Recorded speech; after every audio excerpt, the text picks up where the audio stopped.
Okay.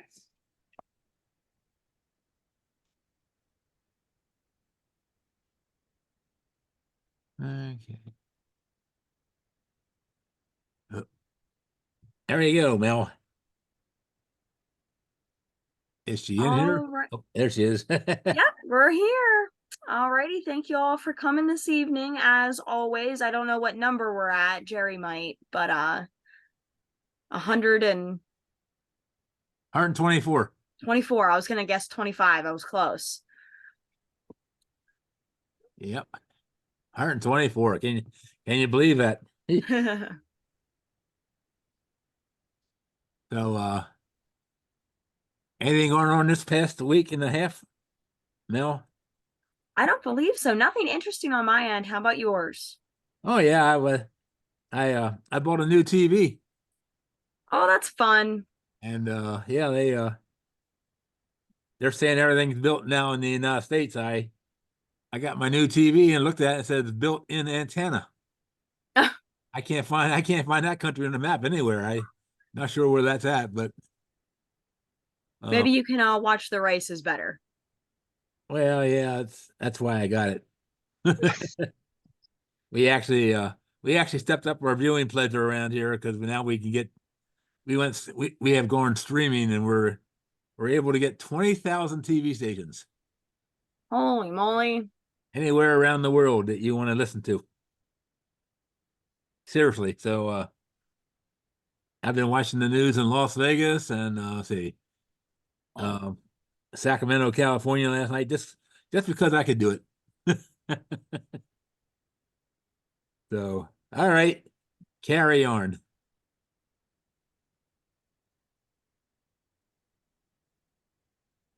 You want to start the show here tonight? I can, but you have the control of the slides. Yeah. Okay. Are you ready? There you go. Thank you. Alrighty, so as always, we are sponsored by Lair Architecture in Lake Havasu City, Arizona, designing for the future. Below there is a really nice picture of those guys. Always their support for the past, I guess, since the very beginning, and here to this day. Yep. Alrighty. The Dirtman report looking a little different this evening.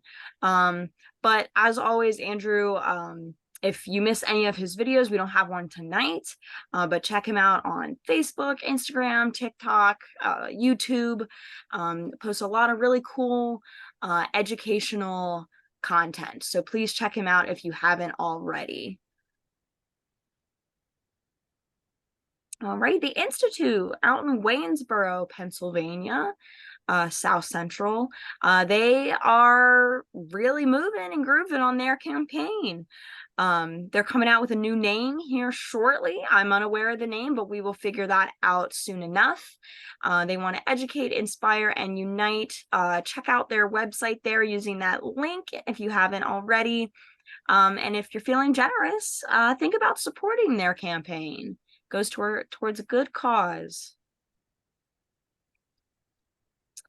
Alrighty. The Institute, speaking of, on May 2nd, at 7 p.m., the rise and fall of the Appalachians at the Church of the Apostles in Waynesboro, Pennsylvania.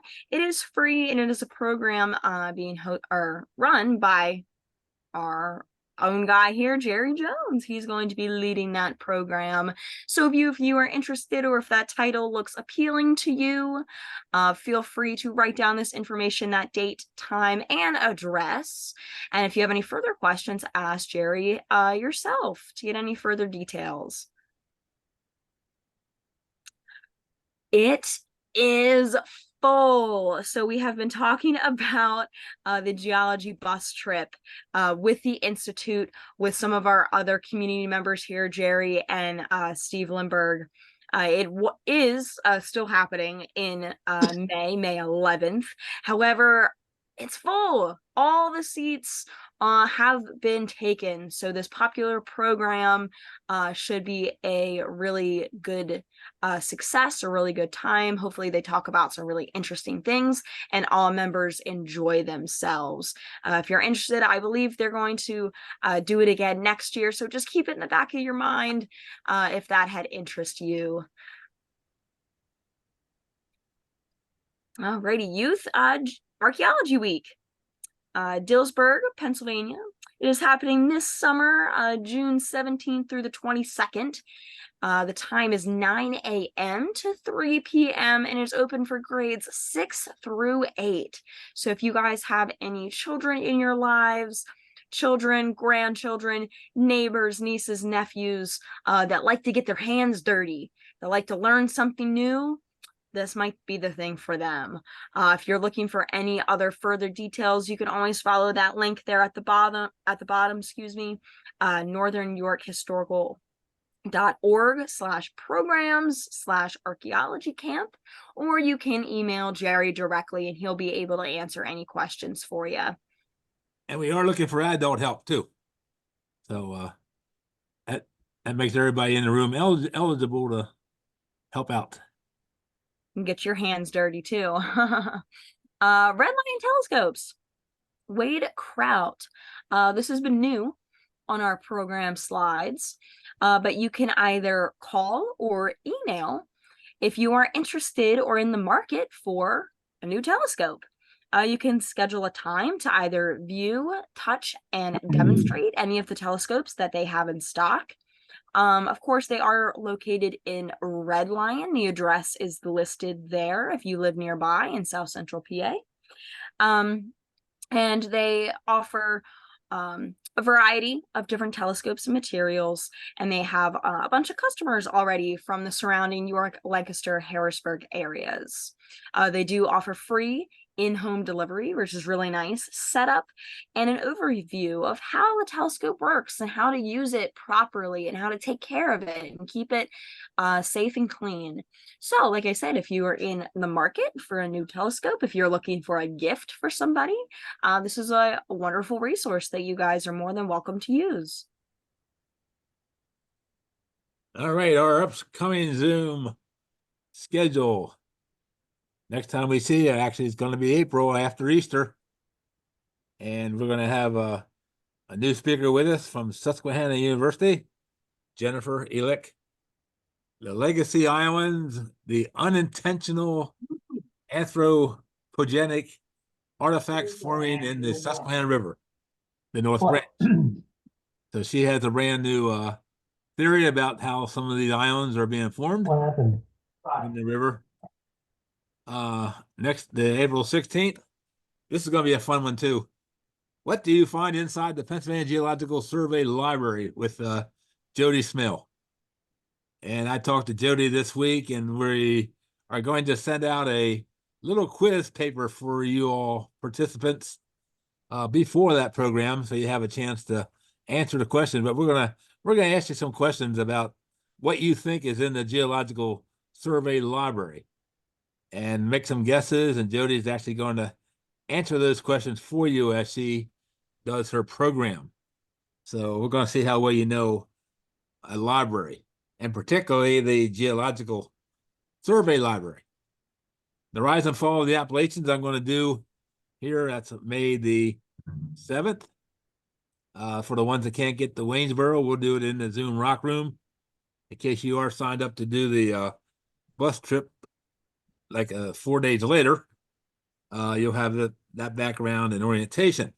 And May 21st, the geological vacation spots on the East Coast. And we have some invites out for some other speakers. I do appreciate the several people who have emailed me suggestions for programs, at least for a topic. So now we're trying to track down somebody to talk about your suggestion. So it's an ongoing thing in process, but we're looking now into June. Penn State York OLLI classes. If you're in the York area, you don't know about Penn State OLLI. I know Steve Lindbergh does OLLI out there where he is in Johnstown area too. But the OLE program is just a fascinating uh, program for senior citizens. It's a very cheap way to gain some more education. And I'm doing actually 3 classes in April. As you can read there, the East Coast Geologic Tour sites on the 16th, and then the April 23rd and 30th. I felt geology, but we're doing the geology of Pennsylvania in two sessions. So check out ole.psu.edu/York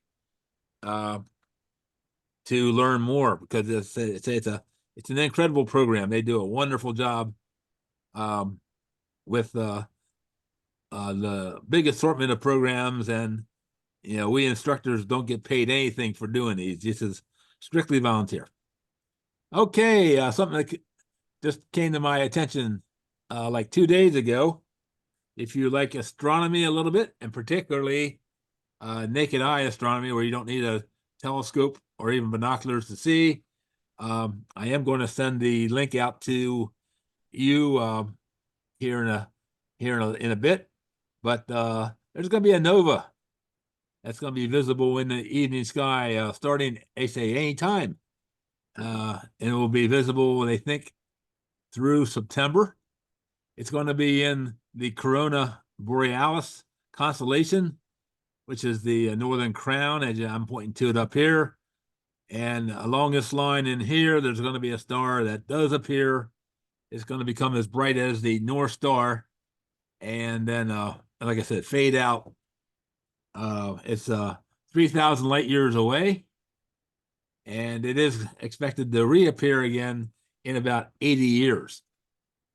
So if you want to find the Corona Borealis constellation, find the Big Dipper, find the handle, how the handle arcs around to a bright star down here called Arcturus, which is in the constellation of Buddhist the herdsman.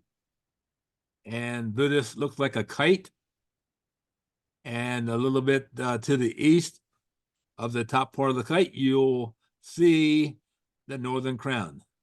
It's not quite as bright as the Big Dipper or even Buddhist the herdsman, but you'll be on a good night.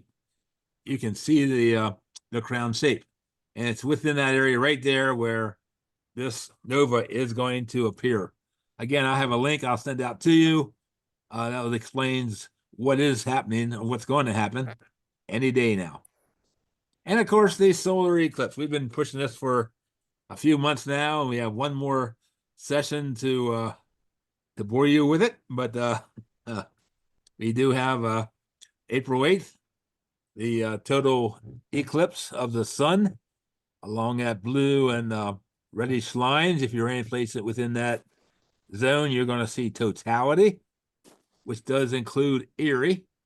As we were discussing before we went on the air tonight, almost most of the state park employees in the eastern half of Pennsylvania are being transferred to the western part of Pennsylvania in the 3, 4, 5 state parks that are within that zone to handle the crowds that they are expecting.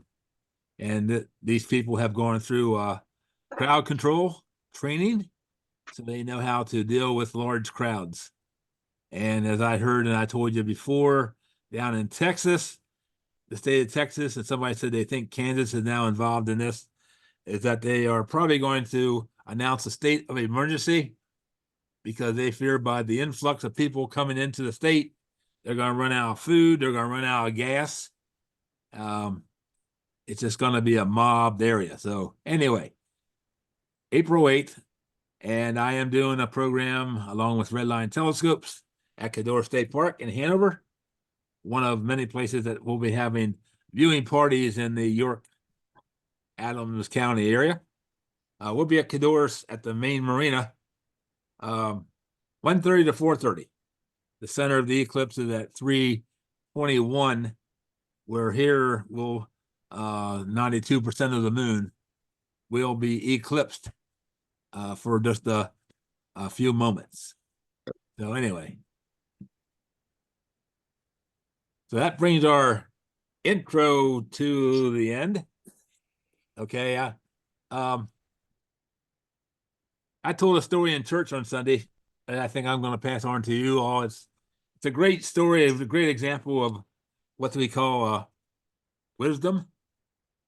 Older folks, uh, we're not born with wisdom. We learn wisdom during our life. Okay, and this is a great story. So this older lady went into the bank, and she handed the teller her bank card, and she said, "I would like to withdraw $10 out of my account." And the teller said, "You can't do that here." "And why not?" The teller says, "Our policy is that for anything under $100, you have to use our ATM machine." So the lady, the customer, thought for a minute, and she handed the card back to the teller. She said, "I'd like to withdraw all my money out of the bank." And the teller looked up, her account, and she had $300,000 in the bank in her account. And the teller says, "Well, I can't give you everything. We just don't have that much money in the bank." She said, "I can give you up to $3,000. And the woman says, "Okay, give me the $3,000. So the teller did her thing, and she counted out the $3,000 to the old lady. The old lady took a $10 bill out of the pile of money, put it in her pocket, and she gave the $2,990 back to the teller and said, "I'd like to make a deposit." So she got her $10 without using the ATM. And I was using a little bit of wisdom. So just a little cute story there for you. Hey, Kurt, are you ready? Oh, you're muted there. I am ready. I think you shook your head. Yes. Okay. All right. So we're going to move on. Oh, yeah, by the way, before Luann and I got married, Luann said to me one day before I was ready to get married, she said, "I'd like to walk down the aisle with you." I took her to the grocery store. Okay. So you can think about that one too. Heck, hey, I've been pushing this program tonight for a little while since Okay. we scheduled it, but Check. Dr. Kurt Friehauf is a economic geologist and professor at Kutztown University of Pennsylvania. And Dr. Friehauf earned his Bachelor of Science in Geology from Colorado State University, a PhD in geology from Stanford University, and he is a registered professional geologist in the Commonwealth of Pennsylvania. He has worked as a gold exploration geologist in Arkansas, Colorado, New Mexico, and Nevada, and has an underground mine geologist underground mine geologist in Arizona. So his research focuses on integrating detailed surface and underground geological mapping and core logging with petrographic geochemical analysis in the lab to understand ore forming processes and develop practical exploration methods for finding ore deposits, which he has done basically around the world, and also right here in Pennsylvania with the iron deposits and iron and gold in Arizona. In addition to teaching courses about the geology of national parks, mineralogy and petrology, geochemistry, and economic geology, he manages several labs at Kutztown University, including the Fred and Martha Hafer Scanning Electron Microscope Lab, Geochemistry and Petrology Lab, Polarized Petrographic Microscopy Lab, and the Rock Cutting Lab, all that. And chairs the underground research committee that funds Kutztown University undergrad student research projects. And Kurt and I have communicated in the past with some of my research here in York County with the iron mines. Yeah. So when I contacted him, I didn't have to twist his arm too much. But pleasure to have Kurt in the room. I haven't actually seen him for 10 years. Few years, I guess. Yeah. And welcome to the Zoom Rock Room. And I know our folks tonight are going to enjoy your program. So it's all yours, Kurt. Thank you very much. Oh, very good. Can everybody hear me okay? You're good. Okay. People they tell me my voice carries. It's a problem sometimes. But, oh, and by the way, it's Alaska. I was a gold exploration geologist in Alaska, not Arkansas. Oh, okay. Arkansas has some really nice iron deposits, and that's probably what your mind is on, is those pilot knob iron deposits. Totally get you, because they have some rare earth elements. Oh, I've always wanted to look at those. Oh, so many great ore deposits in the world. Yeah. So as Mr. Jones pointed out, I'm Kurt Friehauf. I'm a geology professor, originally from Colorado, and doing my best out here in Pennsylvania. I teach at Kutztown University. I teach only undergraduate students and do research with undergraduate students.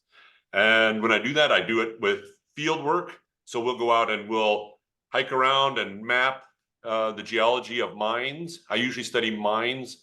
Specifically, I'm mostly a metal mining geology expert.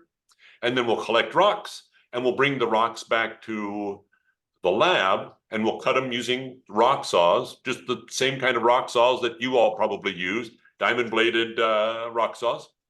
We'll prepare microscope slides to look at the rocks with optical microscopes or light microscopes that use polarized light, so we can see the individual crystals in the rock. And also we use the scanning electron microscope, which allows us to see super tiny things and get chemical compositions of individual minerals, which helps us understand the rocks better.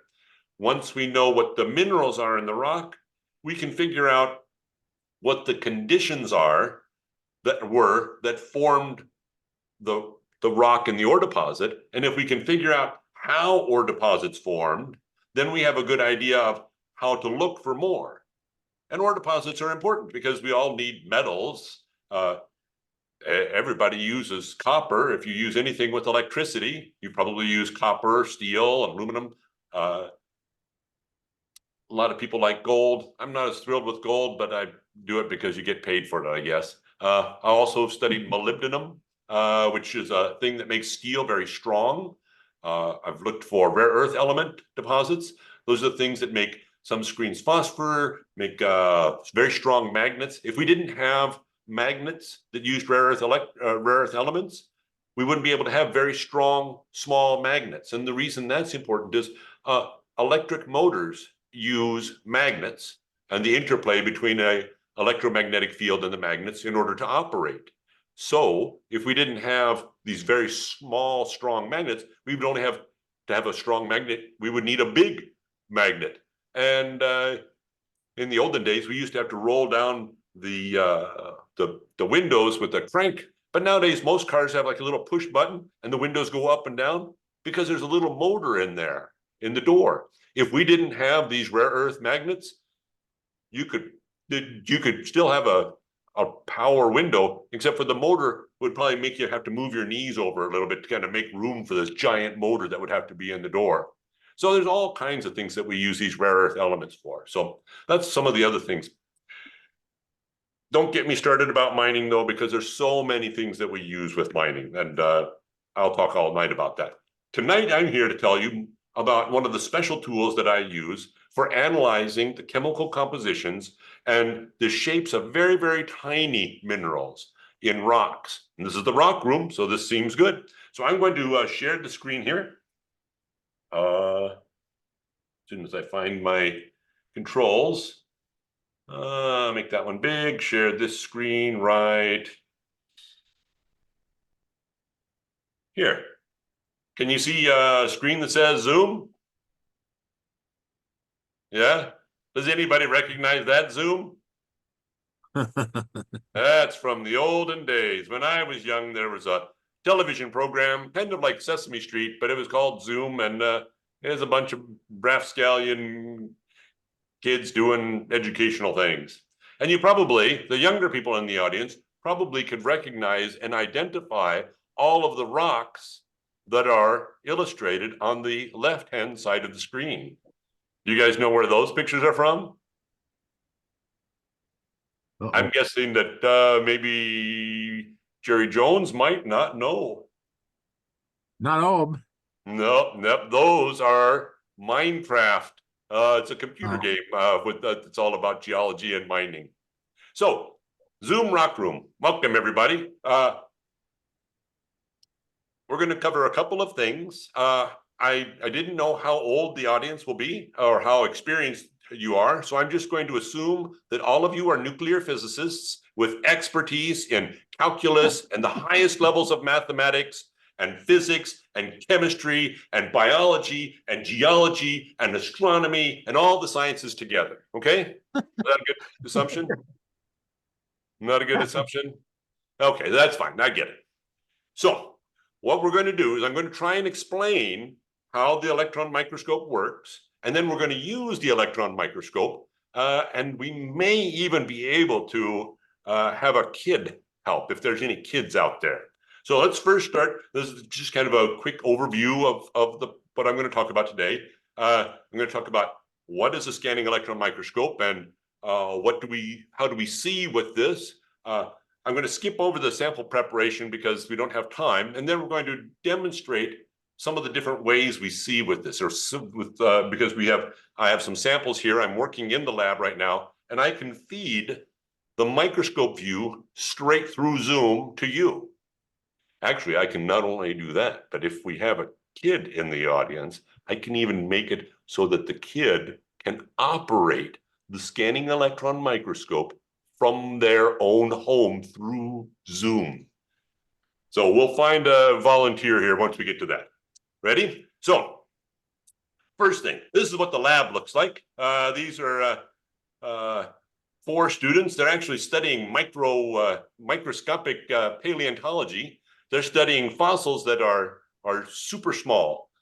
They are studying bacteria that were found in the fossilized stomach of a dinosaur. When we look at the insides of our bodies have bacteria on the outsides, and we have bacteria all the way through in our mouth. We have bacteria in our stomachs and in our intestines. We have bacteria all through us, and they're mostly helpful bacteria. Other animals have bacteria that even help them digest food. Many different symbiotic relationships we have with bacteria. Well, dinosaurs were just like us in this regard. Dinosaurs used to have what they call gut bacteria that helped them digest food, and sometimes they may have had bacteria that made them sick, and sometimes they had bacteria that helped them out. And so these students are working with the gentleman in the foreground. That's Dr. Ed Simpson. He's a sedimentology paleontology professor here, and they're analyzing the fossilized bacteria from a dinosaur belly. Now, to the left of them is a big box, and that is the scanning electron microscope. It is a very expensive microscope. It's made by a company called Zeiss. Zeiss makes very, very nice electron microscopes. And if you know about electron microscopes, this is what's called a field emission electron microscope. So it's like a specialized microscope. When I tell people about microscopes, I tell them, if you think about them in cars, because most of us are familiar with cars, the average microscope, the electron microscope, what's called a thermionic emitter, don't worry about the fancy terms, is like, kind of a nice sedan, maybe like a Toyota Corolla, which is a, comfortable sedan. It's reliable. It gets you where you want to do. You can see, it's a good show. The next step up from a thermionic emitting electron microscope is called a field emission electron microscope, and that's what we have. And the one we have is kind of the equivalent of, about like a street legal Lamborghini or a Ferrari. A really nice car. Probably shouldn't drive it as fast as you can, but because you'd be going speeding and we don't break the law, But it's a very nice high end. It's not the highest, fanciest electron microscopes, though. There's one that's even nicer than this. It's even fancier than this.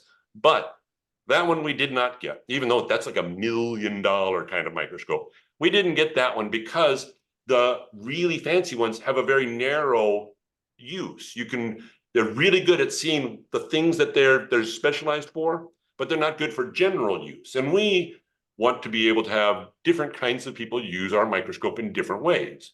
We have geologists looking at rocks. That's what I do. Paleontologists looking at fossils.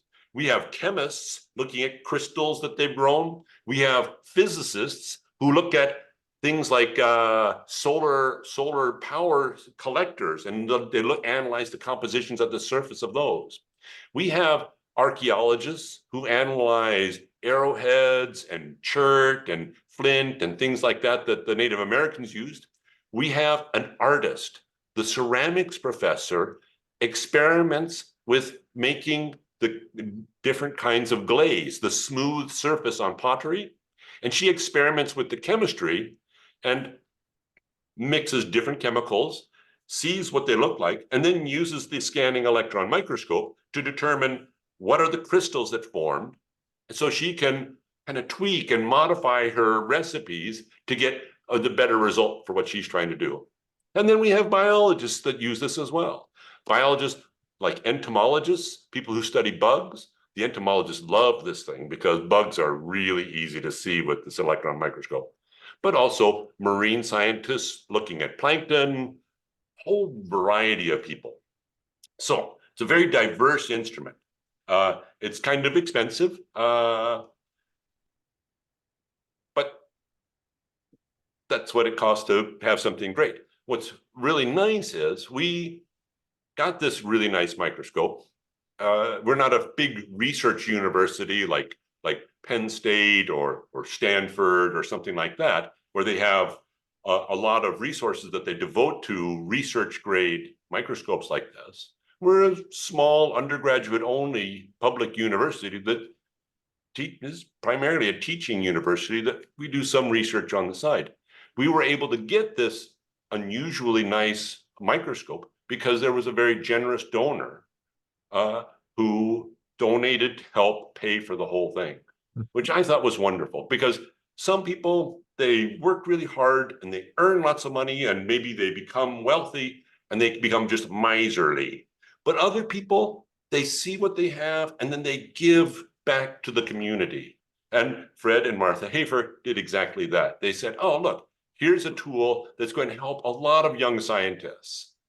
This is a microscope that gets used by undergraduate students at Kutztown University almost every day. So weekends are usually off, but almost every other day, somebody is in here using this. And they're all young scientists getting their start as their career as scientists. So you can see that there's a big screen up at the front of the room. That makes it so that it's easy for everyone to see. There are 3 screens in the front. 2 of them are for controlling the microscope. And the one on the right here, which is turned off for the paleontologists, is for operating this little arm over here. It's called the EDS, the chemical analyzer. So we're going to zoom in on what this looks like. I forgot to say, if you look, there's like a picture on here. That's this picture right here. That's our mascot for our lab. Does anybody know what animal that is? Caterpillar. It's got different, and caterpillar is a good guess. That's what's called a tardigrade. A tardigrade is a microscopic animal. It's only about 40,000 cells in size. They're about a half a millimeter or less in size. And they are the toughest animal on the whole world. They're also called water bears, and they're a microscopic bear. And since Kutztown University is the golden bears, I thought for our microscope lab, we'll have a microscopic bear because it's like the rest of the university logo. These little creatures, that little creature that you see right there is capable, you can put that in liquid nitrogen and freeze it to negative 200 degrees, and it will be fine for 30 years. And if you warm it up 30 years later, it'll be fine. You can take this and you can put it in boiling water and it will be fine. You can put this in a nuclear reactor with 1,000 times the safe radiation levels and it will be fine. You can take this and put it under the highest pressures. If you were to put one of these at the bottom of the deepest part of the ocean, where the weight of the ocean water just squeezes and crushes everything, and these creatures are fine. What's amazing is these creatures can survive the vacuum of outer space. There are tardigrades on the moon right now because there was an experiment that they sent up to look at it, and it crashed and spilled the tardigrades on the moon's surface. So we don't know how long they will last up there, but these tardigrades are alive up there. There's no food for them, so they kind of go into this little Hun state, they call it, little ball. They ball up and they just wait for there to be more water. And then once they get wet again, whoop, they come back to life. And they kind of crawl around and they eat moss. Isn't that cool? Amazingly resilient creatures. And that's our mascot right there.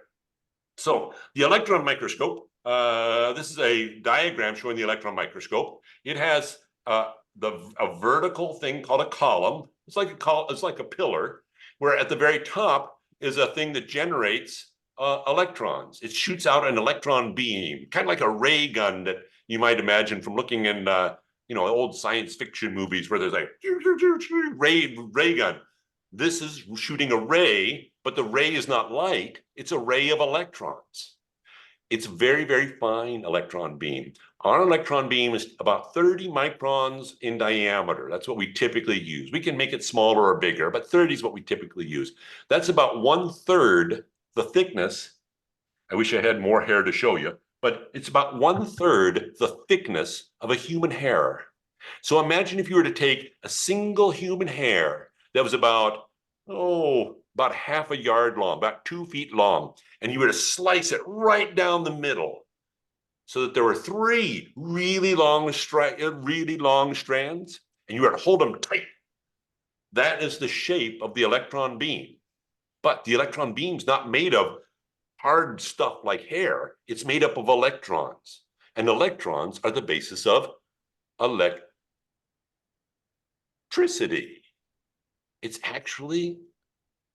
It's like a perfectly straight, hair-thin lightning bolt. And that lightning bolt shoots down through the column. It accelerates and decelerates and focuses on a tiny point. And then it sweeps back and forth. It rasters back and forth across some sort of a feature. Here's like a little ladybug there to show you that. And as it rasters back and forth, the electrons in the beam interact with the surface. Now, the electrons it's very, very little. It's not like shocking you with a big old lightning bolt. It is a lightning bolt, but it's like a really gentle lightning bolt. And so it doesn't fry the thing very much. It just kind of scans across it. And when it hits the surface, it knocks electrons out of the sample, or it bounces electrons back, or it even makes X-rays. And we analyze those different kinds of things that come off of the sample to understand things. And all these numbers here are just showing the different kinds of things that we use to analyze it. And since I wasn't able to get PowerPoint on this machine, you can't see the nice image of what it's doing. But what it does is it stops as it scans across. It moves back and forth across the sample, sort of like when you mow the lawn. You know how you go back and forth across the lawn. And imagine if every second you took a picture of what's right underneath the lawnmower, and then you moved and you took another picture a second later, and then a second later, and you just took a whole bunch of tiny pictures. That's what a scanning electron microscope does, is it takes thousands of tiny little pictures and then puts them all together into a giant mosaic image. And so what we see is a mosaic image of all those things. When the electron beam hits, this is a diagram showing all the different kinds of things that happen. Here's the electron beam hitting. It enters into the sample. This is like a side view of the sample down here. And some of the electrons bounce back. Some of them get kicked off of the surface, and some of them form X-rays. Some of them actually go all the way through. All kinds of things. And we analyze how these things come off. The first most common thing that we use are called secondary electrons. I always imagine this as, because I'm a geologist, I always think in terms of like rock stuff. Imagine if you were to go to a big playground with a big sandbox. You've probably all been in a sandbox. Imagine if you had like a real bouncy, super safe, super bouncy ball. And you were to take that ball and throw it really hard as you can into the sand. And if you threw it as hard as you could into the sand, it would kick up sand and it would spray sand all over the place. It would like splash in the sand. Well, the sand is not the high energy super ball that you threw. If the high energy super ball is the electrons in the beam, the sand that gets sprayed out would be sand that was part of the sample. And those are called secondary electrons. And we analyze how many of those come off. And that's how we see pictures like you see here. This is a diatom. It's a diatom from I think this is a Pliocene diatomaceous earth deposit in Nevada. During one of the interglacials, there were some large lakes in Nevada where these tiny little microbes would float around and they would photosynthesize, and they made these little hard shells. You can see that on the scale bar here at the bottom left, that scale bar is about 5 microns or 5 micrometers wide. That's kind of an abstract kind of thing to think of. The entire width of this picture is about 60 micrometers wide. So if you were to think about that, the entire width of this picture is about 1/20th of the thickness of your fingernail. So imagine taking your fingernail and slicing it into 20 pages, and one of those pages would be as thick as this picture is wide. This is not even high magnification for this microscope. This is like medium, whatever kind of magnification. These little diatoms, these plankton, used to live in these lakes, and when they died, they sank to the bottom, and they made what's called diatomaceous earth. And we mine this stuff for the silica in it, and we use it for water filtration. It's a really nice insecticide. They put it in cattle feed so that when the cattle eat their feed, they eat the food, and the tiny little shards of quartz that make up these plankton shells go right through the belly of the cow and come out the other end and make you know what on the ground. Well, when horseflies come to eat that you know what that's on the ground, they also accidentally eat some of the little shards of broken diatom shells, and that kills the flies. And so it's a way of killing pests without having dangerous chemicals. So it's kind of a positive thing that way. So the secondary electrons show us the surface of the set. Secondary electrons see the surface of the sample. There's got to be some way to remember that. I don't know how you guys will remember that. The second thing that can happen is, this is a picture of what a secondary electron, this is what the surface of a solar cell looks like. A solar power cell, it's got this kind of resin that's made these weird kind of blobby little cones, and speckled all across the top are a little metal surface that helps attract photons of light and turn them into electricity. The width of this field is about 1/100th the thickness of your fingernail. Wow. So imagine like a book like Mice and Men. It's about 100 pages long. Imagine the whole book being as thick as your fingernail. This is one of those pages. The second kind of thing that we do with an electron microscope is we look at the way electrons bounce back. Oh, I'm missing a slide. That's all right. And when they bounce back, imagine we're throwing that super ball into the sandbox again. Imagine if there were some big bowling balls hidden underneath the sand. Most of the time you threw the rubber ball into the sand, it would just hit sand and splash it up. But every once in a while it would bonk right on top of one of those hidden bowling balls, and it would bounce right back. That's kind of what a backscatter electron is. When the electrons from the beam bounce back, the bouncing backscatter electrons tell us something about the chemical composition, because things that have a big atom, it's easier to bounce stuff off of big atoms than it is off of tiny little atoms, isn't it? Same kind of thing happens with electrons. So this is some sand. I just took a handful of sand that had different minerals, and I put them in some plastic epoxy, and I polished the surface, and I just took a quick picture using the backscatter detector. Each sand grain is a different color of gray because each one has a different chemical composition. And I can program the electron microscope to take a picture like this and then analyze each of the different color grains and tell me exactly how big they are and how bright they are and what the chemical composition is, and count millions of particles this way. It's one of the ways we do science with this thing. Oh, this is an example of granite. This is the Wanakena granite from up in New York. And you can see these kind of little wormy lines in here. Those are perthites, or the little wormy shapes that we see in feldspars. And then there's a big grain of magnetite here in the middle, another grain of magnetite. So because each of these minerals in this sample have different chemical compositions, they show up as different brightnesses. We don't know, using the backscatter, what these are though. This bright stuff could be iron. Iron is a heavy element. Or they could be uranium. Or they could be gold. How would we know? We can't tell. All we know is that it's a large atom. It's a heavy atom. Technically, it's a high atomic number element, but that's another story. So we can then use the third thing on the electron microscope. It's called the energy dispersive spectrometer. That's going to be on the test. I think Jerry Jones has already distributed test pamphlets for everyone for the end of this presentation, and we'll get those back to you. Yep. No, that's fine. We just call it an EDS. And what it does is it beams electrons at the surface. And when the electrons hit the sample, it causes the sample to glow X-rays. They're very, very faint X-rays. They're totally safe. The electron microscope, the sample is inside a chamber with 2-inch thick steel walls. If you take your fingers and, well, if you're a kid, take 4 fingers. If you're an old adult like me, take 3 fingers. That's how thick the steel is around the chamber. So we're totally safe from the X-rays because there's hardly any of them. They're very, very faint, and we're shielded by that.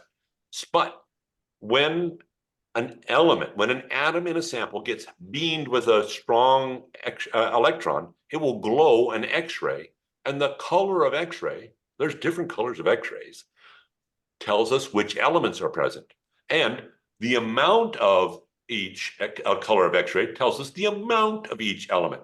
This picture on the left, this graph, is one of the spectrographs that we get. And you can see how there are peaks. On the vertical axis is how many X-rays there are. And on the horizontal axis, the x-axis, is the energy that corresponds to different elements. C stands for carbon. O stands for oxygen. Al stands for aluminum. And Si stands for silicon. And Ca stands for calcium. And so this spectrum tells us the chemical composition. So we can look at our sample. This is a piece of slag. If you like iron mines, like Jerry Jones likes, one of the byproducts of iron mining is when we mine the rock out of the ground, we have to separate the iron from the rest of the rock. We do that by first crushing up the rock to make a mineral separate, the ore mineral separate. And then we take that ore mineral and we heat it up and melt it and kind of burn it and melt it and what's called smelting in a way so that the iron separates away from the rest of the mineral. And then we pour that out.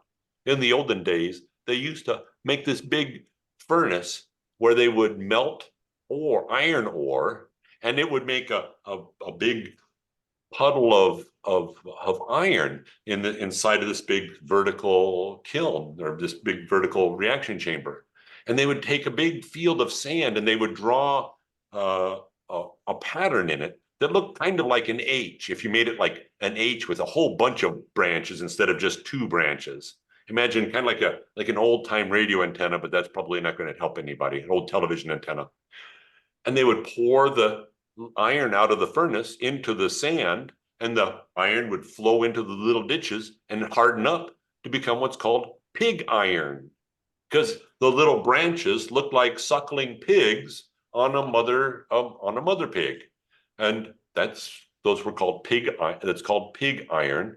And if you're from the Allentown area, you've probably heard of a sports team that's called the Iron pigs, and they're named after exactly that. So here we have a picture of that slag, the waste product, and their separation wasn't perfect. There's this big bright thing here, which tells us it's something that's heavy, but we don't know what it is. And it's surrounded by something that's dark. And we know that it's lighter elements, but we don't know what it is. And there are all these little dots. And those are dots where I told it, tell me the chemical composition of that spot. And when we did that, we got a chemical analysis of each of those spots. It tells us, like this picture right here, this is a calcium, iron, aluminum silicate. This is a clinopyroxene right here, if you know your mineral chemistry. Now we can program the SEM to take a chemical analysis at each one of these pixels. And when we do that, it analyzes each pixel in the picture. So that's 4,000 times 3,000 pixels, because that's how big the picture is. 4,000 times 3,000. 4,000 times 3,000 is, quick mental math, 12 million. 12 million. In about 10 minutes, we can do 12 million chemical analyses. And for each pixel in the picture, we can tell the chemical composition. So we can see that whatever that bright thing was in the heart, it had no silicon, but the stuff all around it was rich in silicon. The stuff in the heart was mostly iron. And what it was a glob of iron that did not separate from the rest of the slag when they were separating the slag. We can make a composite image of all that. And that's what this is. This is a map of the chemical composition of some iron slag from the Lion Mountain mine up in northern New York. And what happened is, when they were trying to separate out the iron metal, not all of the iron droplets sank to the bottom. Some of them still kind of got floating around in the melted rock material. What's kind of cool is, if you look all around the edges, do you see that kind of a turquoise teal color? That's pure titanium. So pure titanium crystals stuck to the sides of that big glob of iron. So what we're going to do now is, I took a sample from Peridot Mesa. Have you heard of Peridot Mesa? This picture over here on the, get this out of the way. This picture over here on this map on the right shows the map of the state of Arizona. This is the Grand Canyon up in the north. Here's the city of Phoenix. It's a big old city. There's the city of Superior. That's where I did my PhD.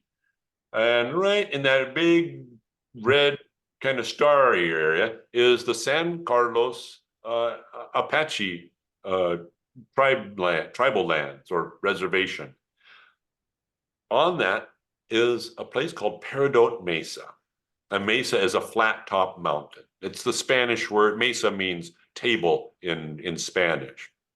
And peridot is a mineral. Do you know what mineral peridot is? It's a birthstone. I think it's the August birthstone. It's that pretty green mineral you see right there.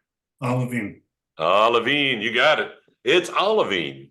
And that olivine that you see is a big bunch of crystals of olivine that are a piece of the Earth's mantle.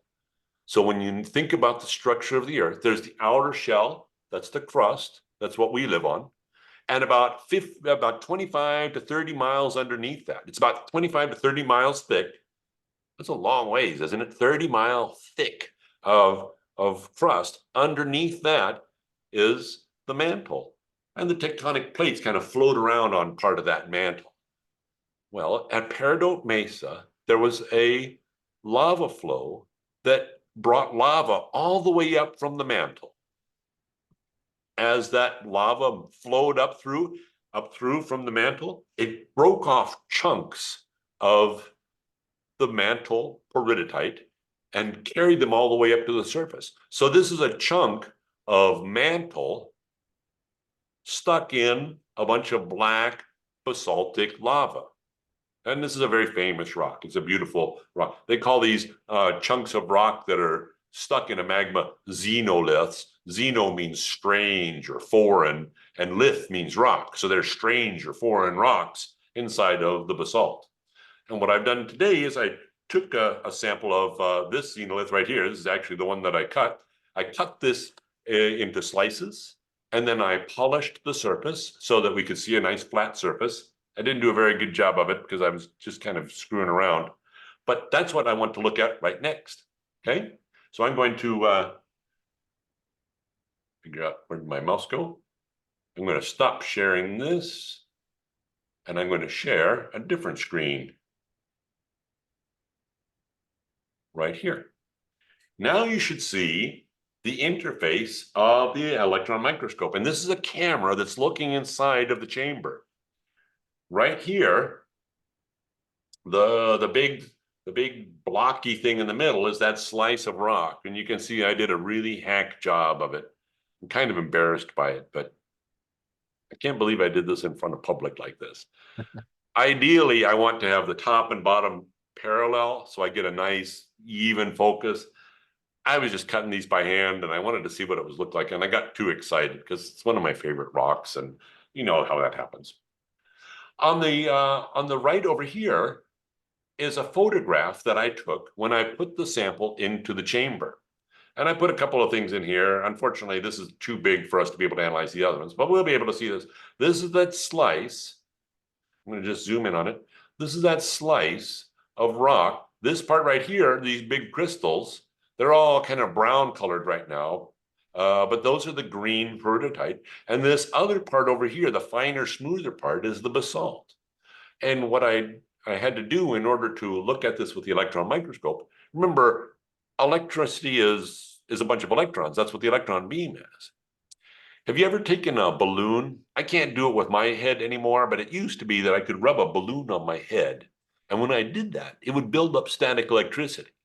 Nowadays, I don't have any hair, so it doesn't make any it just makes a squeaking sound and it doesn't build up any static electricity.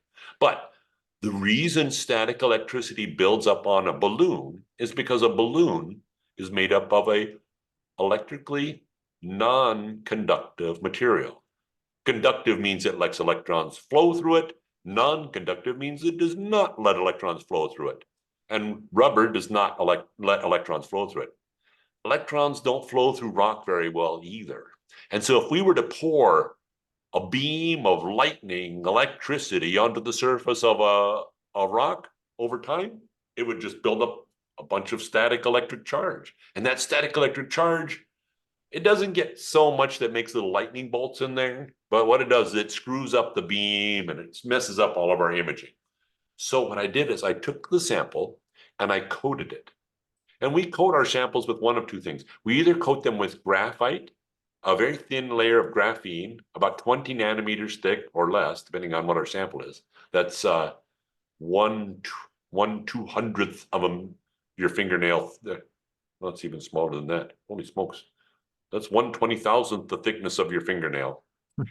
And that makes an electrically conductive top surface. And that's why this doesn't look green, as we can't see through the graphite.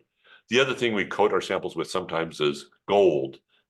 It's about 1 penny's worth of gold because it's only about 50 atoms thick, but it makes the top surface electrically conductive.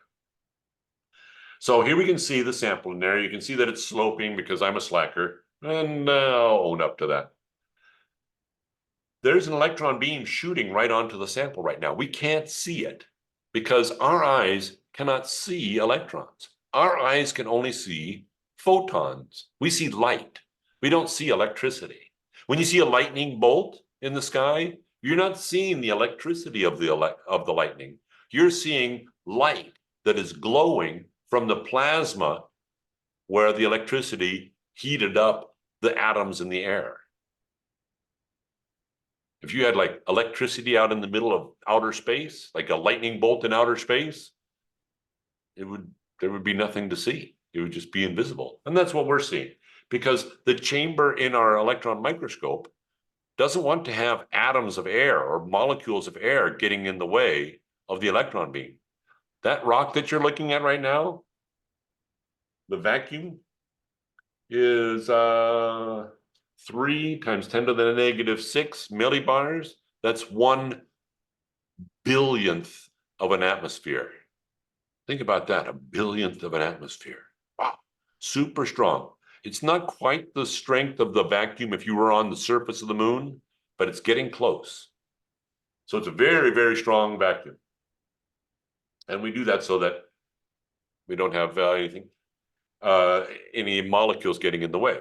Now, the problem is we can't see electrons, so we need something that's going to translate from electron into light. And that's what these detectors are. I'm going to change detectors to the thing that looks at secondary electrons. And that's what this is. This is a picture of the surface of our sample viewed by the secondary electrons. Remember, those are the electrons that get smooshed out of the sample. Now, the reason I showed you this picture is because this picture shows us where we are. We're right now in this red square. We can move around. We navigate with the electron microscope simply by clicking on where we want to go. I want to go to the middle of that grain. And here we are. If we were to look at this with the TV, you can see I'm just going to move over here. And it just moves wherever we click the button. Isn't that kind of cool? So we'll come over here, go back over here to see what this was. And I'm going to switch back to the secondary electron image. So we can see this. And this is what the sample of, here's that boundary between the basalt on the right, and there's a big grain of that peridot from the mantle on the left. Now, this is the secondary electron image. Remember, that's how we see shapes of stuff. It doesn't tell us the chemical composition. We have another detector that's watching those backscatter electrons, and that's what this is. This is the same place. All I did is I changed, it's like changing different kinds of sunglasses. You imagine if you had sunglasses that were gray, and then some other ones that were rose colored, and some that would let you see ultraviolet light, and some that would let you see X-rays. That's what this is. This is one that at least lets us see a different aspect of the electrons coming off. And you can see that what used to be kind of a smooth, featureless looking surface, you can see bumps, but that's about all. Just going to move over here. There's bumps, but that's all about all. We can zoom in. You can see how we can just change our magnification. Here we are. I always do this just to kind of check my focus. Here we're at not really high magnification. This is just a tiny little hole. Right now, the width of this field is about 1/20th of your fingernail. It's about 50 microns wide. And this is kind of, you can see using the secondary electron image, the shapes of things. And if we look at it with the backscatter detector, we can see that there are different, look, there's something bright down here. That's something that has a different chemical composition. Here's something that's even brighter. That must be really heavy. And when we look back, we can say, oh, look, there are many different kinds of grains. Light grains, which are something that's heavy. Those turn out to be iron titanium oxide, what we call ilmenite. There's the medium gray ones, and then there's the darker gray ones. But we don't know what these things are made of. We only know that they're a different chemical composition. That's why we have to use another tool. Get out of here. Hopefully this doesn't crash me.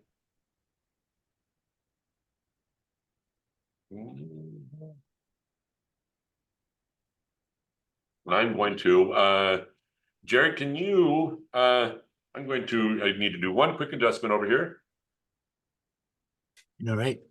I am logged in 2 different sites. And I need to make sure that my other login is as a person who can control things. All right, so there's a couple of other grains. All right, that'll be fine. We'll make it a nice even one. No, that's good. So I'm going to come over to the other side here, and I should be able to turn on the X-ray detector.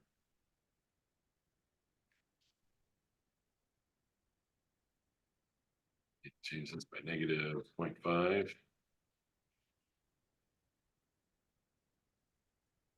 Good. And let's see if I can. I'm going to stop sharing this screen. I'm having to use another computer here. Stopping that share. I'm going to come over here. And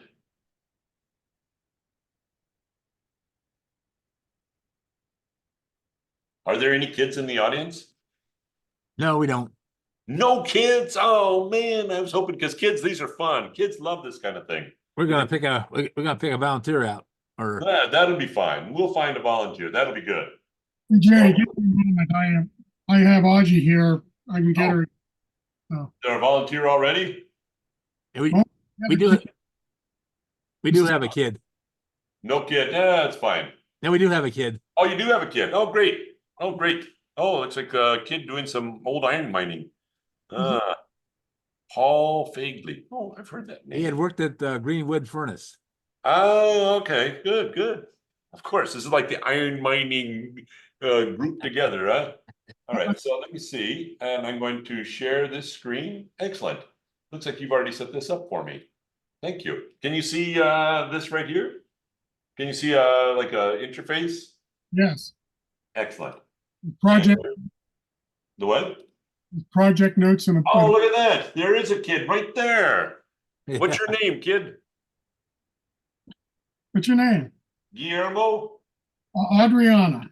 Oh, Aubrey. Oh, that's a great name. Oh man, if my name was that, I would say it all the time.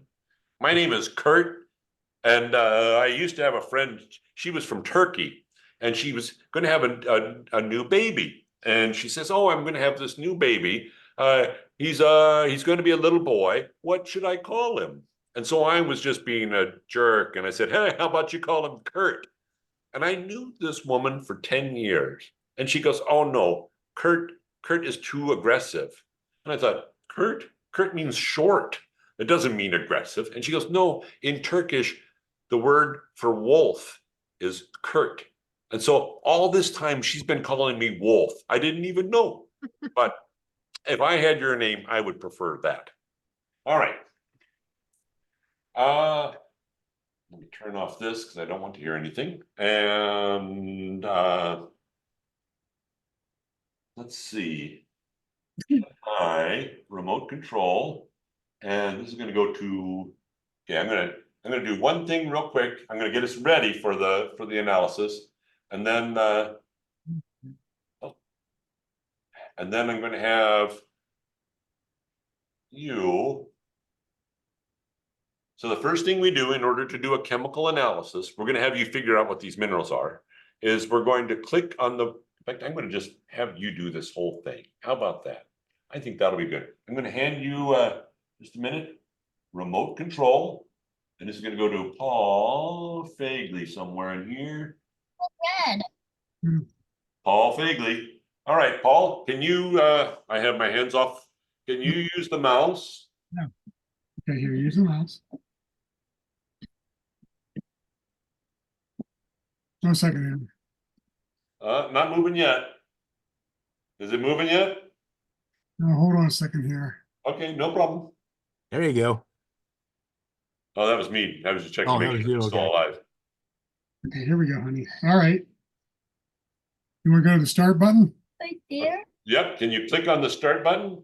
Oh, it's still not Fagley's controlling. Oh, you did. You clicked it. Good. And now it's taking a picture. You did it. Excellent. Yay.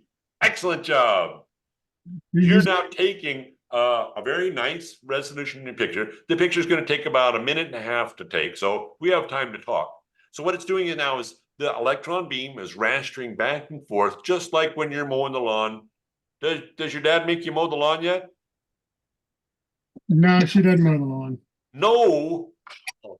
I mean, what good is child labor if the child's not laboring? In any case, it's standing back and forth and taking lots and lots of pictures, tiny little pictures, and it's assembling them all together into one big picture. When it's all done, I'm going to ask you to click. You see at the top of the screen where it says "Acquire Spectra"? Yes, I'll help her with it. Okay, well, let's let it finish the picture first. And then I'm gonna do one quick tweak on the brightness and contrast, and then I'm gonna have you acquire spectra. And these are real tiny, honey. That's pretty cool. How do you spell your name? Do you know how to spell your name? Can you spell your name? Audre Ianna. Period. What was the first part? A. Adrianna? Yeah. Adriana. Yeah. Adriana. Yeah, if I could be called that, I think I would go with that instead of Kurt. You're lucky. All right, we're almost done. See how it's slowly scanning by? You have to give it time because it's taking 3,000 times 4,000. Adriana, what's 3,000 times 4,000? 100. Oh, it's a lot, isn't it? Yeah, it's 12 million little pictures it's taking together. It's going to take these 12 million pictures, and it's going to be what our map is for us figuring out where we are. Almost there. Mm-hmm. You can see in the bottom right that it's already kind of trying to Oh, darn. yeah, it's trying to see things right over here, isn't it? Yeah, that looks really good. Process time 3 is kind of crampy, but that'll be right. That's all right. Oop, I didn't say that. I'm just going to adjust our brightness and contrast a little bit to make it a little easier for you to see these different grains.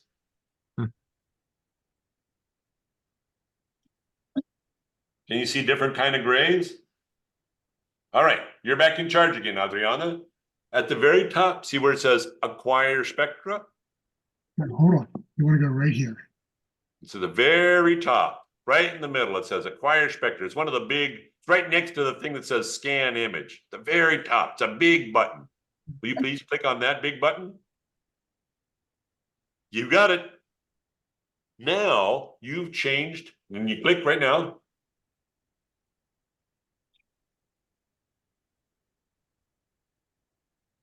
There we go. Good. It's kind of slow sometimes, like me.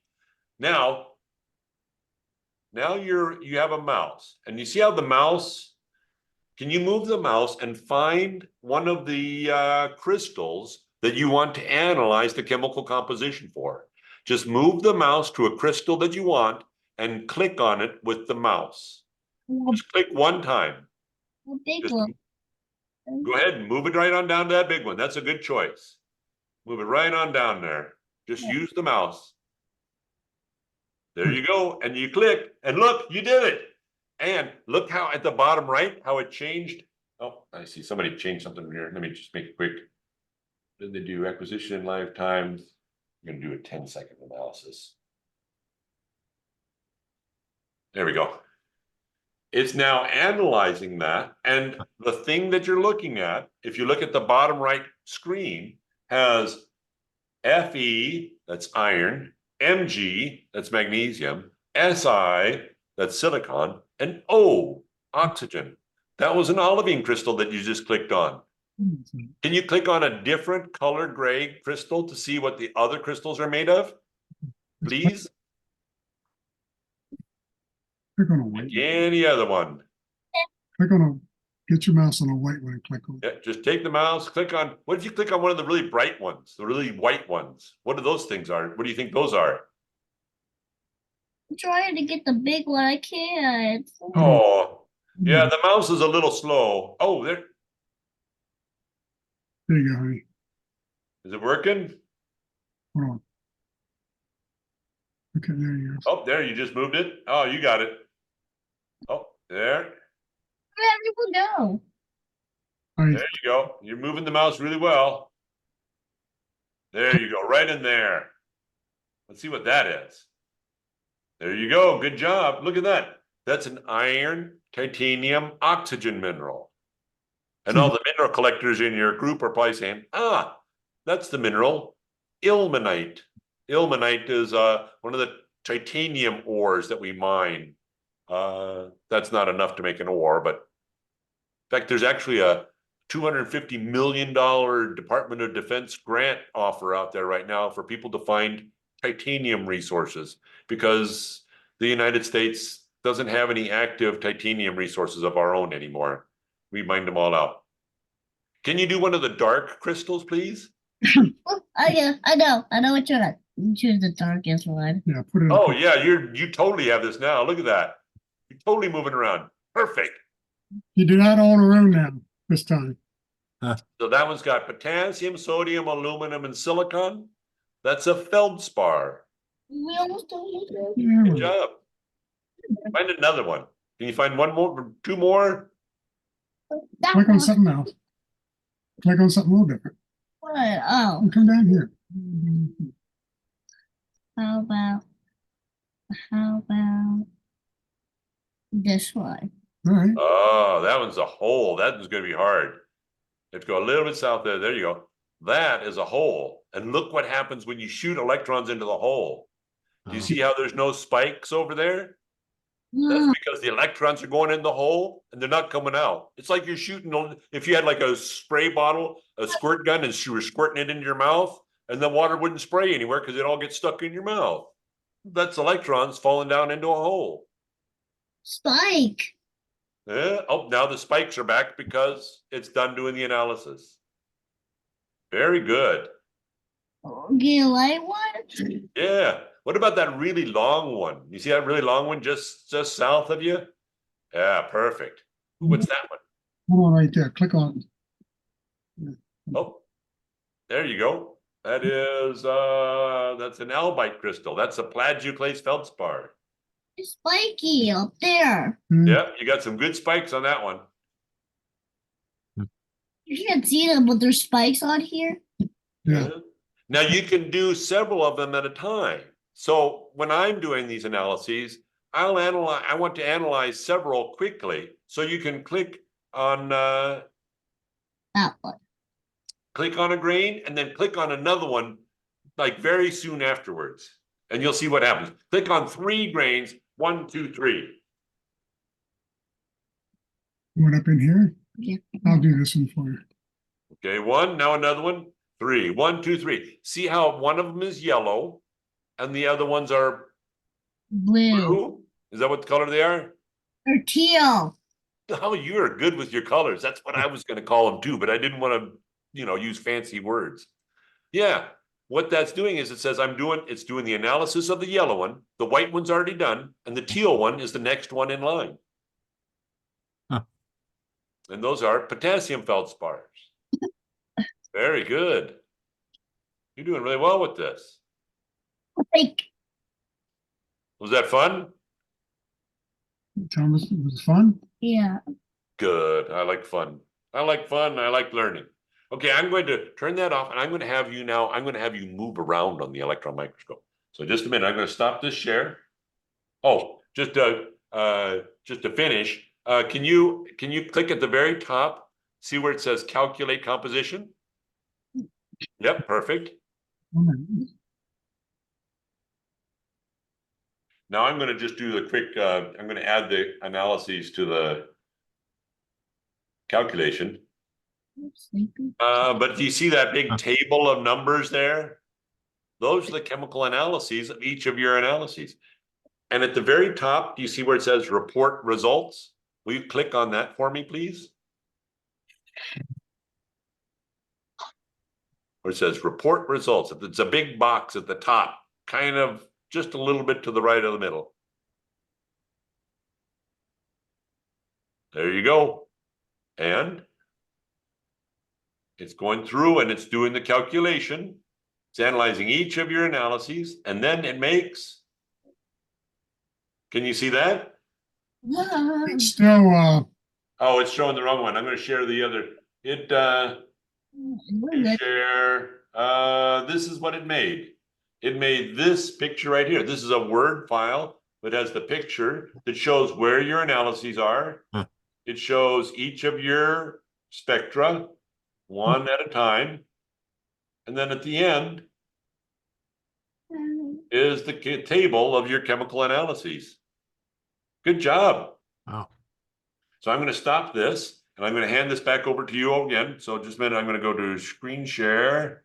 would you be able to send that to Ken that, she might be able to take that to school or tell about this? Say that No. again? So would you be able to send that in? It was generated? I can't understand because my speaker is kind of bad. She said, would you be able to send me a copy of that report? And I could give it to her. She could take it to school, maybe. Oh, absolutely, no problem. Yeah, no problem at all.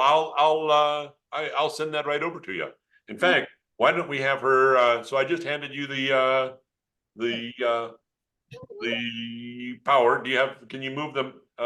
You should be able to see. So I'm going to share the screen, and I'm waiting for Paul Figley to control your screen. Do you have access to the screen? The mouse? Yes. No, wait, All right, that's fine. We'll still get in. Can you see it? It's still got the, Waiting for Figley to control your screen. I can control it. It's got the scanning image up. Standing image. Yeah, it says Smart SEM at the top. It's the one you, before we started. Oh, here, I'm going to stop the share. We'll try it again from scratch. Maybe that'll work.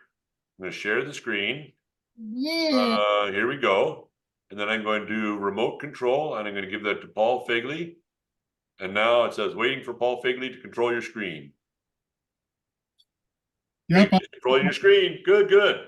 Now, to move around here, you can do this in two ways. You can either click on the picture on the right, or in fact, I'm just gonna borrow the screen for just a second so you can see what it looks like. Here's the TV. So now if you click somewhere on that on the picture on the right, it's going to move the screen. So why don't you please move to a different part? Look at that. Do you see how you just moved it? It's not me. See my hands? Let's see you do it. Can you move it again? Yeah, click right there. Double click. Chuck, chuck. Look at that. Use the microscope. What? Isn't that cool? Now I'm going to switch you back to the electron image Okay. so you can see where you are. And I'm also going to just do a real quick focus for you, just because it's easy for me to focus from here because It's glowy. Mhm. and Z of negative 0.5.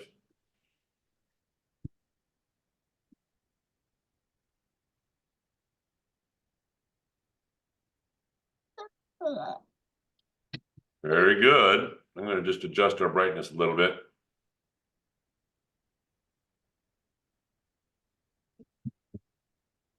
All right, are you ready to take a picture? Okay.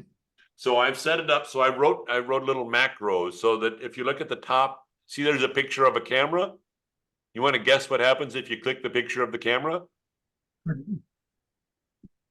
What do you think will happen? Yep. There we go. And now it's taking a nice slow image.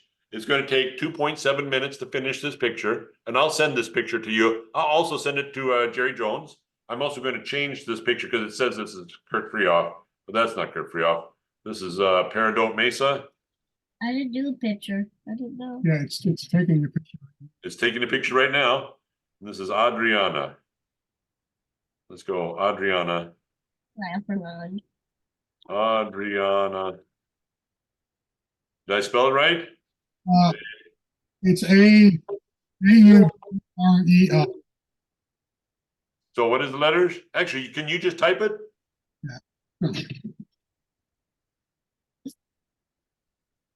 It's not letting me type. Okay, so can you spell the letters again? A-U-D. A-R-B. A-U-D. A-U-B. D. D as in dog. Oh, A-U-D. R-E-I. R-E-I. A-N-N-A. A-N-N-A. Like that? Yep. Perfect. Vaguely. Vaguely? No, she's a god granddaughter. We'll just call it Adriana. How about that? I'll be fine. Is that okay? Yep. Did I spell it right, Adriana? Adriana, yeah, Perfect. So this is your picture, and I'm going to send this to you. I'll send it to Jerry Jones, and then he can forward it on to you. that'll be fine, yeah. Is that okay? Yep, that'll be fine. Yep. Yeah, you controlled a Mhm. $500,000 electron microscope, Adriana. $500,000. It's Yeah. actually a little more than that, but I'm rounding down. How about that? Wow. $500,000. Man, that's like my whole life savings forever. Like whole life accumulation of wealth. Hmm.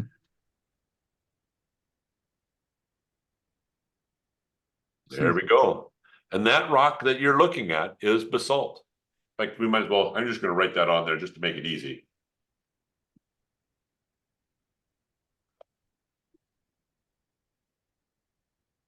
That way you won't forget.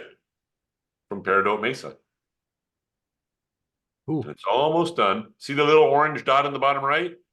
Yep. And it goes, bing, it'll change to a different color when it's all done.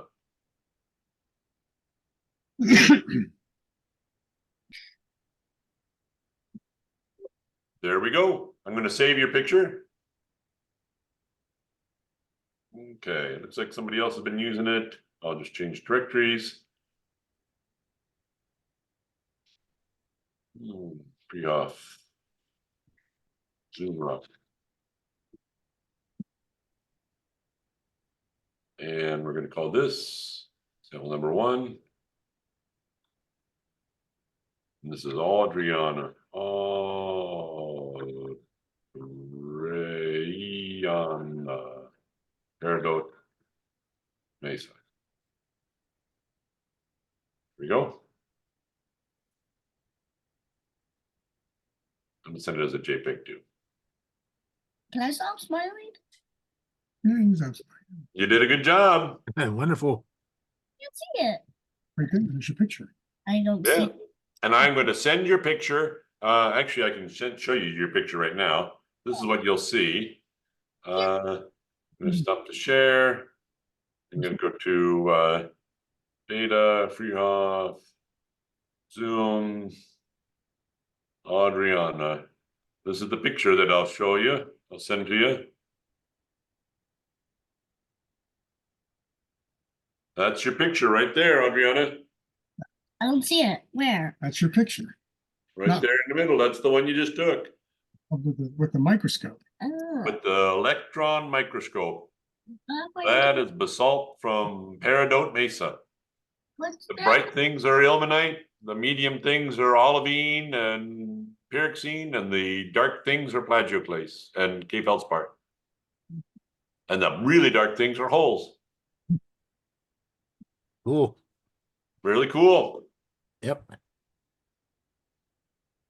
All right, so I will email that to Jerry when we're done here. I'm going to take back control now. Is that okay? Fine. Thank you, ma'am.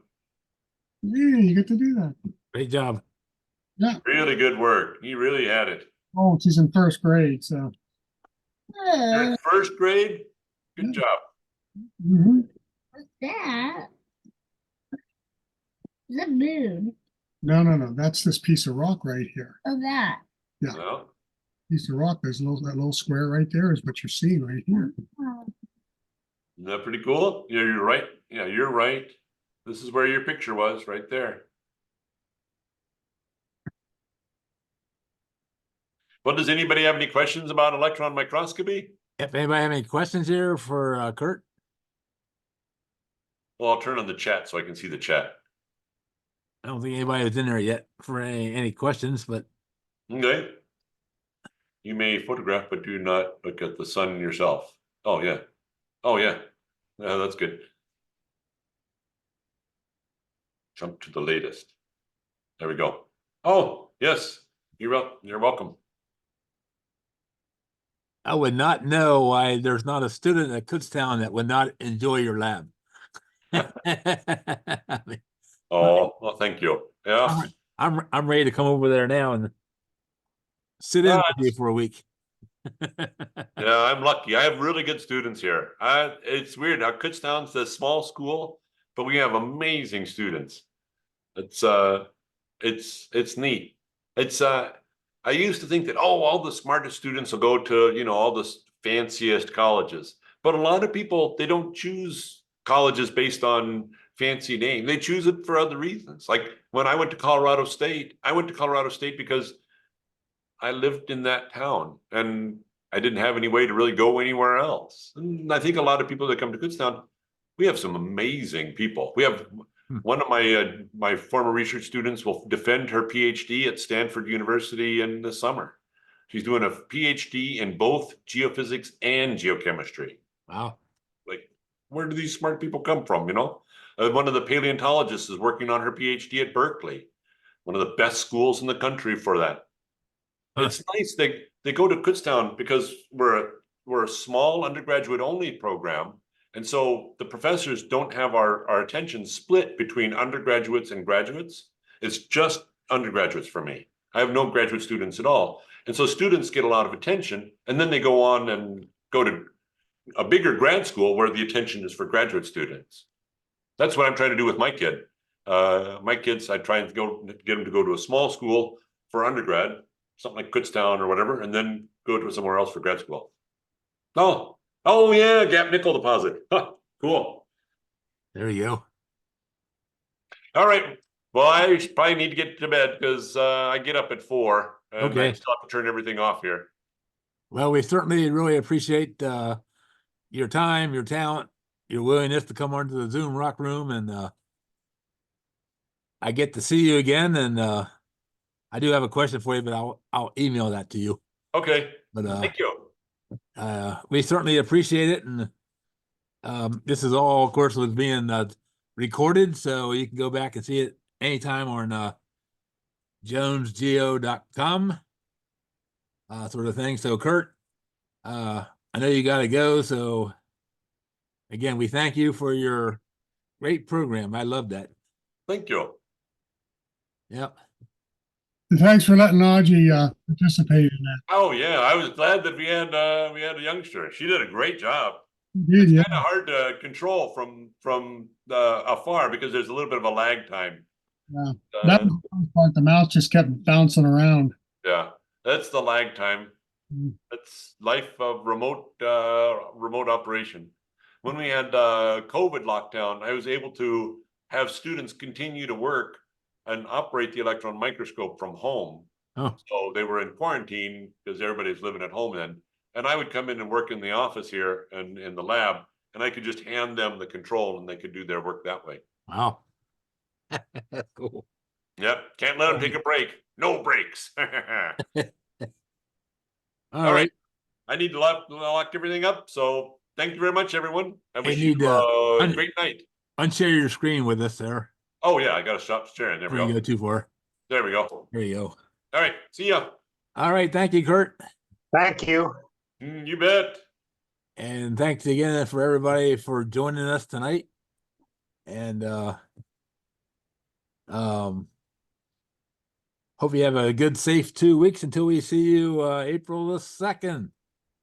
And we'll give you the weather forecast for the April 8th eclipse. I heard a preliminary thing today from a gentleman that has access to that kind of program, that we may be in a real good situation for eclipse viewing April 8th here in the East Coast. So anyway. All right. Melanie, you want to say goodbye to everybody? Okay. All right. Thanks, everybody. Have a good night. We'll see ya.